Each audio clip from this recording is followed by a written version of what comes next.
જય ગૌ માતા। આજરોજ અમારી ટીમ રાજકોટ જામનગર હાઈવે ઉપર કયું ગામ છે ભાઈ? ન્યારાના પાટીએ 550 જેટલી ગૌ માતાને લઈને કચ્છથી માલધારી ભાઈઓ આવ્યા છે, એની મુલાકાતે આવેલી છે। મિત્રો 33 કરોડ દેવતાનો જેમાં વાસ છે, ગાયને રૂવાડે રૂવાડે એક એક ભગવાન એક એક દેવતા બિરાજે છે।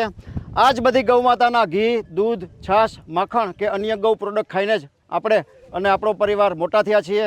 એવું કહેવાય છે કે ઈશ્વરે માત્ર ને માત્ર મનુષ્ય જાતિની સેવા માટે જ આ બધી ગૌ માતાને આપણી ધરતી ઉપર મોકલી છે।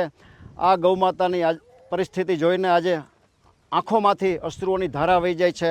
કચ્છમાં માલધારી ભાઈઓ પાસે કશું જ એને ખવડાવવા માટે છે નહીં, એટલા માટે 200 કિલોમીટર દૂરથી આ બધી ગૌ માતાના નિભાવ માટે, આ બધી ગૌ માતા જીવી જાય એ માટે માલધારી ભાઈઓ રાજકોટને આંગણે લઈને આવ્યા છે।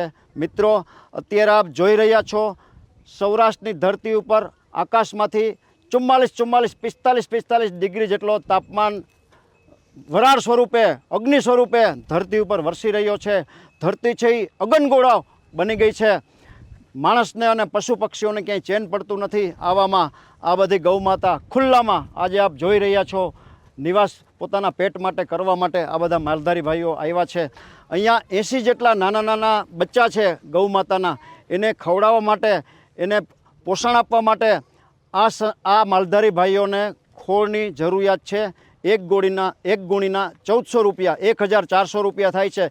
જે કોઈ ભામાશાને, જે કોઈ સમાજના શ્રેષ્ઠીઓને, ગૌપ્રેમી મિત્રોને આ માના માટે, જેથી એના બચ્ચાને પૂરું પોષણ મળી શકે, આ ખોળની 1, 2, 5, 25, 50, 100 ગુણી અનુદાન કરવાની ભાવના હોય, પોતાની લક્ષ્મીનું શ્રીદાન બચ્ચાની મા માટે કરી ઈશ્વરના અનન્ય આશીર્વાદ પ્રાપ્ત કરવાની ભાવના હોય તો અમારો સંપર્ક કરી શકો છો।